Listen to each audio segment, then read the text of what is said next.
Thank you so much, Fang and Arena. Hi everyone. In case you haven't met, my name is Alvin. I'm the discipleship and teaching pastor here at HTBB, and I also serve in the Mandarin congregation that's going on right now as we speak. Really glad to have this opportunity to share God's word with you guys today. So we were talking about microgreen kits, right? I wonder how many of you have started growing them, how your microgreen kits are going. For those of you who have no idea what we are talking about, basically a few weeks ago during Vision Sunday, when Abel was sharing the vision for the church, he gave everyone a microgreen kit that they can grow, basically to symbolize our spiritual growth. And we were giving this out in the Mandarin as well, and they were really excited. And I guess they really have green hands. So I think we've got some pictures of how some of them turned out. Look at that. That's really, really beautiful. I think we've got another picture. Wow, look at that. How many of you would like to see how my microgreen kit has gone? Yeah, okay. So you can see it up on the photo right there. Wow, yeah, it's a bit of a disaster. In fact, when I tried to plant the kit, I actually spilled all the soil over the floor. So not a great start. That took a while to clean up, and especially with a 2-year-old around me. And then I read the instructions, right? And then it said to put a bit of water. So I put a bit of water, but I think it was a bit too much water. It was like leaking water down the bottom of the pot. Like it was streaming. And then when I tried to pick it up, I actually tore a hole in the pot, like right here. I think that's how wet the pot was.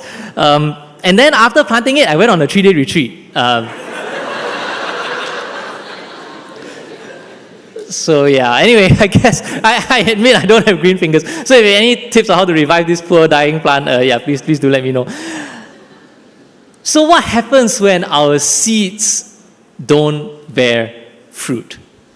Over the past few weeks, we've been talking about being fruitful, about multiplying. But maybe today you just feel like, I'm not bearing fruit. Maybe you're going through a season of personal spiritual dryness. Maybe you're struggling to bear fruit at work, or maybe you're struggling at home with your family, your spouse, your children, or maybe you're even struggling to bear fruit in your spiritual life, your ministry, maybe in your serving team, or maybe in your connect group. You're struggling to see fruit. What to do when we feel like the seeds are not sprouting? Let's have a look at our passage for today. Today our passage is taken from Luke chapter 13, verses 6 to 9. Let's have a look. Then he, which is Jesus, told this parable. A man had a fig tree growing in his vineyard, and he went to look for fruit on it, but did not find any. So he said to the man who took care of the vineyard, "For 3 years now, I've been coming to look for fruit on this fig tree and haven't found any. Cut it down. Why should it use up the soil?" "Sir," the man replied, "leave it alone for 1 more year, and I'll dig around it and fertilize it. If it bears fruit next year, fine. If not, then cut it down." This is the word of the Lord. Thanks be to God.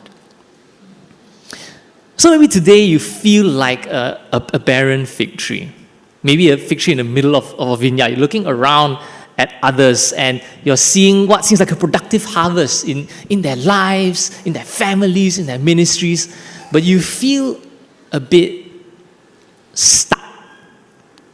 Maybe you feel like you've been in a barren season for years. 3 years. In the parable, the owner comes looking for food and finds nothing. So maybe you feel like God's been looking at your life, waiting for fruit, and you're just not producing. And even after investing time, investing energy, with all the expectations you have about what life could be, maybe you actually really tried really hard and you're looking for just a little bit of a sign. Just a little bit of a sign of fruit. And maybe today, you're feeling disappointed. Maybe you're on the verge of giving up and walking away. Now, if this is you, what is Jesus saying to you today?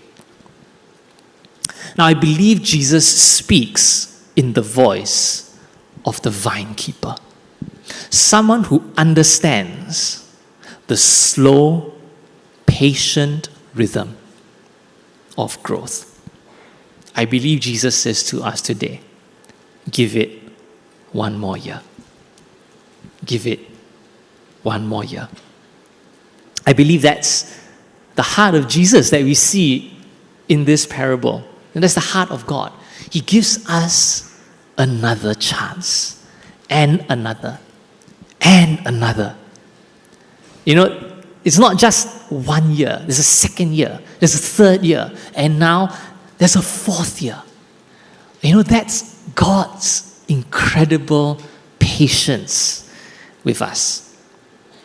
And maybe today, we need to hear that invitation for ourselves, to give ourselves a chance to be patient with ourselves. You know, maybe the first time you heard this parable, you might assume that the owner is God. And, you know, he's like this Chinese school like teacher that's ready to like cut you down, you know, when you don't produce. Now, I remember I heard this story from some of my friends who used to go to Chinese school here in Malaysia. Singapore got no more Chinese school already, only Malaysia had. So they said that every time the test results would come back, right, they knew they were going to get caned. They knew. Why? Because you get 99 marks, you get 1 cane. You get 98 marks, you get 2 canes. So the only way you won't get caned is you get full marks. So you know what they will do? They will squeeze the glue on their hands. Yeah? So that when they get caned at time, right, they cannot feel anything because it's glue, right? Just caning the glue. Smart, right? Only they could use that for their test. Well, thank God it's not like that anymore. At least I think it's not like that anymore. What I heard is it's not like that anymore. So thank God for that. So is God really like that? Is God really always waiting to like cane you for every mistake that you make? If you don't produce, there you go. Is that what our God is like? Now, if you're wrestling with that, hopefully I can share something that will ease your mind a bit. Now, as I was doing my research, I read that parables are not always allegories. Okay, what's the difference? What's the difference between a parable and an allegory? An allegory are stories where the people or the items or the things in the story represent something in real life. So this thing represents God. This thing represents Satan. This thing represents us. Some parables are allegories, but not every parable is an allegory. And I believe here, this parable is not an allegory. A parable, at the end of the day, is just trying to illustrate a truth. And I believe the truth that this parable is trying to illustrate is that God is patient. God is understanding. And God is always wanting to give us another chance. That's the God that we have. Because sometimes things just take time. You know, think about Jesus himself. Yes, he had a powerful ministry for the first 3 years of his life. No, not his life, but of his ministry. First 3 years of his ministry. But it was only in his 4th year, after his death and his resurrection, that things really exploded. That the church was born. That the gospel spread across the world. You think about the rest of the Bible as well. So many times it's the child that's born to the barren woman. You think about Isaac. Think about Samuel. You think about John the Baptist. It is these children born to barren women that become people incredibly significant in God's story. You know, sometimes the seasons of barrenness come before the greatest fruitfulness. But you know, it's not just about giving it time and then not doing anything about it. You know, there's a saying that says that if you aim at nothing, you will hit it every time. So, we need a strategy. So what's the strategy that this parable is teaching us? What do we do in this 1 more year that God is giving us? The vine keeper says to dig around it and fertilize it. To dig around it and fertilize it. So let's break this down into these two practical steps for us. So the first step is dig. Dig. Now, what is digging? Now, I believe digging is really going deep and doing some root work in our lives. Now, let's think about the fig tree. For the fig tree to be there for 3 years, what are some things that might have happened to the soil? What are things that might have happened to the roots? Maybe the soil around has become compacted over the time. Maybe the roots become choked. They become unable to breathe. They are unable to draw in the nutrients that they need. So you need to dig around. And if you're thinking about a tree, right, digging around is not like just, use a brush and just diggish. No. Digging is sometimes excavating. It's unearthing. And sometimes it can be quite rough work. Sometimes it might mean having to be honest with ourselves and asking some tough questions. Is there anything in our lives that is hindering our fruitfulness? Is there compacted soil in our hearts? Are there choked roots in our souls? Is there anything in our past that we need to deal with? Anything that needs to be set free? Any past wounds? Any unhealthy patterns? Any unconfessed sins? Is there any part of our lives that feel suffocated, that needs more air, that needs more space to breathe in the Spirit in our lives? Most pastors probably won't say this, but sometimes, in order to create that space, maybe you need to cut back a little bit in order to bear fruit. I learned this recently. I have an air fryer at home, and we try to put some fries. And I learned, right, you cannot just dump all the fries inside. Then the ones in the middle, right, it just wouldn't cook. You need to give enough space among the fries so that the hot air will circulate inside. And I realized that it's the same in our lives. Maybe for those of us who are serving, we see the needs around us, right? There's needs in ministry, there's needs in the people around us, there's needs in the people that we want to serve. But what I realized is that only God can meet all those needs. And honestly, He'll only use us to help with some of them. We are not God. So if you feel like you're carrying the weight of the world on your shoulders, it's okay to cut back. It's okay to take a break. It's okay to make space for the Spirit to move in your life. And then maybe only then will we start to see fruit in your life. But sometimes we avoid making that space because sometimes it's in the space, it's in the quiet that we really have to face some really uncomfortable things about ourselves. How many of you have heard this? People say, "Oh, I'm throwing myself into work. I'm working overtime. I'm working 6-7 days a week," because they don't want to deal with something else in their life. And it's real. It's true. Sometimes digging around means having to face some of these uncomfortable things. Now, I remember I was talking to one of my pastor friends, and then she was telling us that she's going for therapy, and I went, ooh. Sometimes you assume people go to therapy because there's something seriously wrong with them. But then I realized actually more and more of my pastor friends are going for therapy and seeing counselors. And it's not because they're in a bad state or their life is like broken, but it's just a healthy way in which they are dealing with things in their lives or things in their past. And I realized, especially for caregivers, or especially for people who are in ministry, who take on so much mentally, take on so much emotionally, maybe even taking on so much spiritually, that we need a space to process some of these things. And so I think it's healthy that, slowly this stigma behind like therapy or counseling, spiritual direction, is slowly fading away. Because it's okay to seek help, to dig around in your own soul. But what that means is that we have to be comfortable in that space. We have to be comfortable with who we find when we are in that space alone with ourselves and with God. So that's the first step that I love for us to consider. To dig around. To dig deep.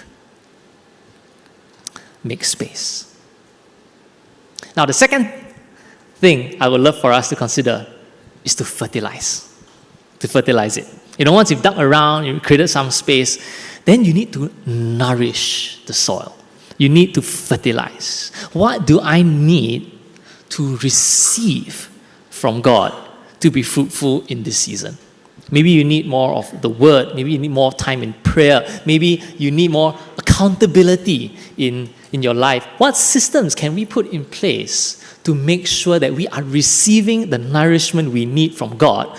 Not just today, not just on Sundays, but continually, consistently for the long haul. And this is especially important when we are busy. Most of us think, when I have time, I will do it. But there is no time. And it's especially when we're busy, where we face what we call the tyranny of the urgent.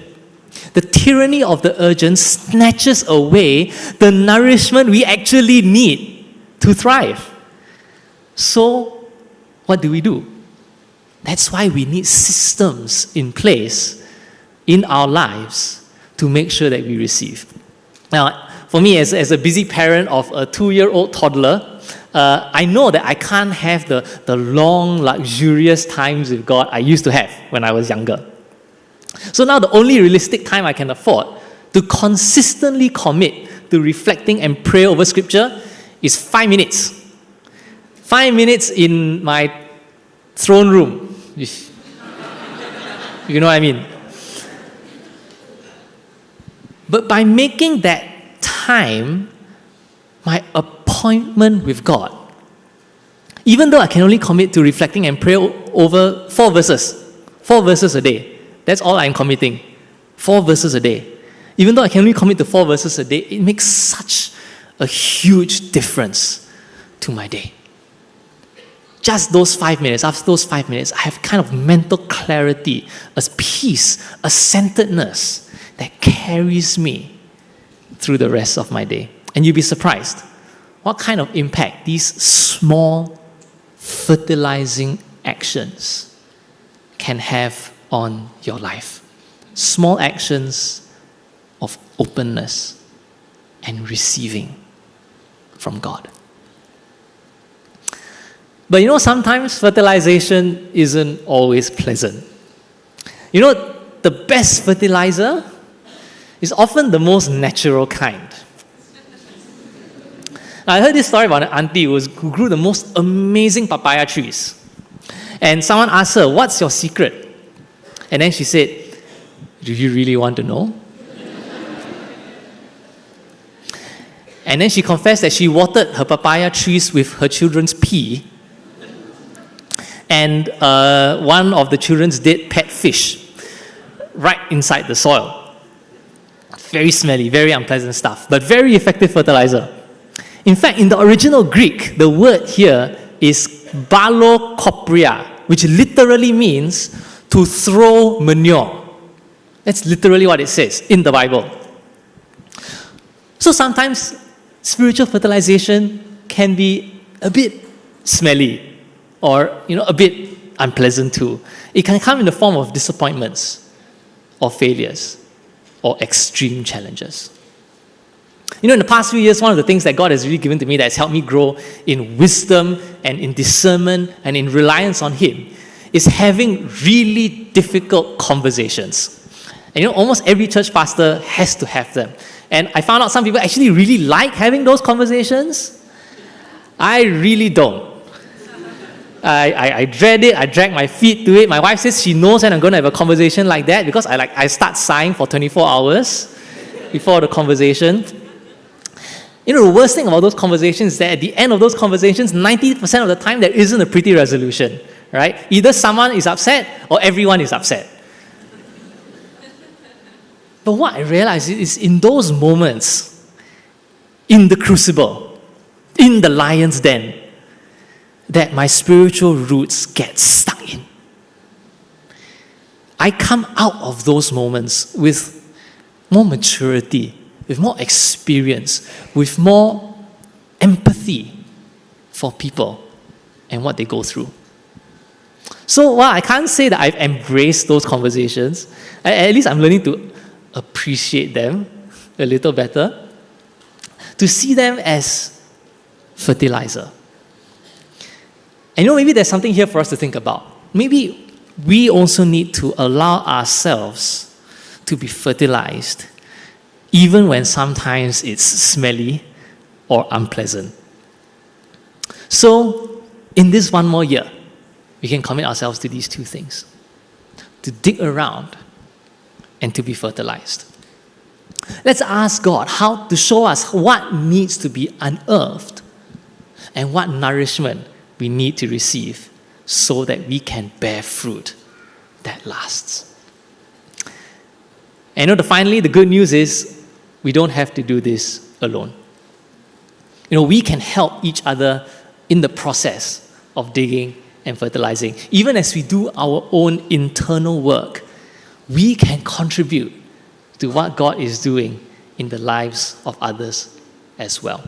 You know, I don't think we're meant to tend our gardens in isolation.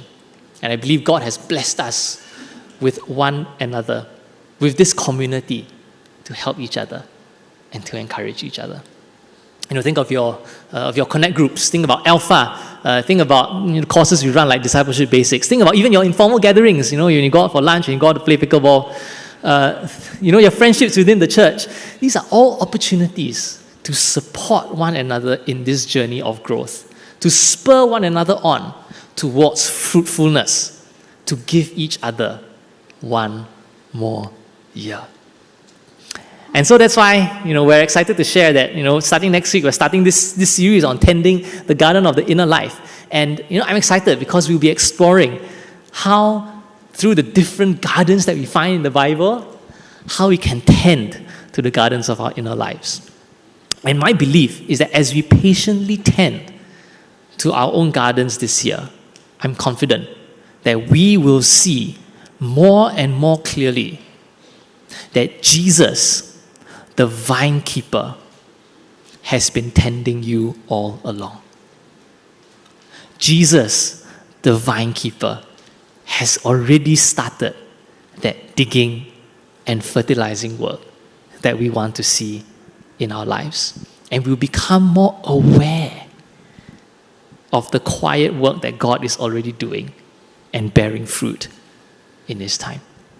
And so as we close, we're going to have an opportunity to respond to this invitation to dig and to fertilize, to receive God's patience and provision for His growth. So can I invite us all to stand?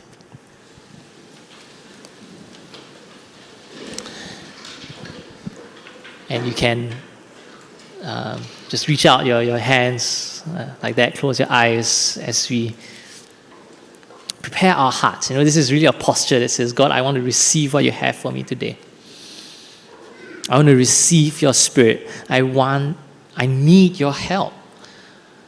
I need you to dig and fertilize my life. I want to receive your patience for myself. I want to receive your patience maybe even for other people. I want to receive from you. And so with this posture, you can pray this simple ancient prayer. Come, Holy Spirit.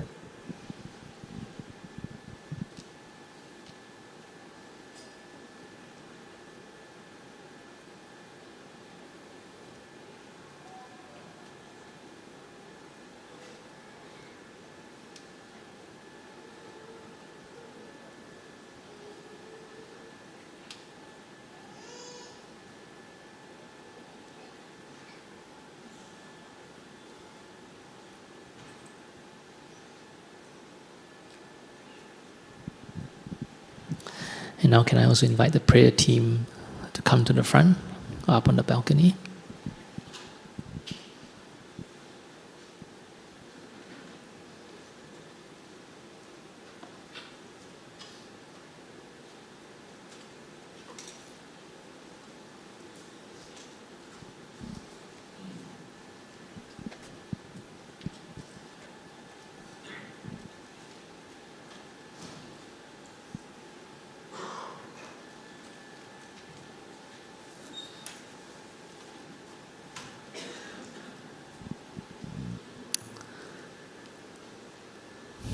As I'm praying, the sense that I'm getting is God is already starting that unearthing work in your lives. Maybe in some of you, God is bringing out some of those emotions, those raw emotions that maybe you have with God. Maybe some disappointments that you have with God, some anger that you have with God. If that's you, we'd love to walk with you through that. You know, in the Psalms, we see David just pouring out his anger at God. God wants us to express ourselves to Him. God wants us to come to Him with our anger, with our disappointment. And so if that's you, we love to pray with you. You can come forward to the front, through the sides, or if you're up in the balcony, we have people who are ready to pray with you up in the balcony, just to walk with you and process with you what you're going through in your life or in your spirit right now. As I'm praying, another sense I have is maybe as I'm sharing this message, you sense that maybe you are in that position where you feel like someone in your life is not bearing the fruit that you'd like them to. And you yourself are thinking, I wish I had the patience of Jesus. I wish I had that patience for the people in my life. I like to receive that. And if that's you, we love for you to come forward as well. We love to pray for you. We love to walk alongside you as you pray and as you journey with people in your life. And of course, this is the best place to come for prayer. So if you have any need at all, if you need healing, if you need encouragement, if you need prayer, whatever prayer needs that you have, we love for you to come to the front. We love to support you in prayer. So as we enter into our time of worship, feel free to come to the front. We love to pray for you. Let's worship.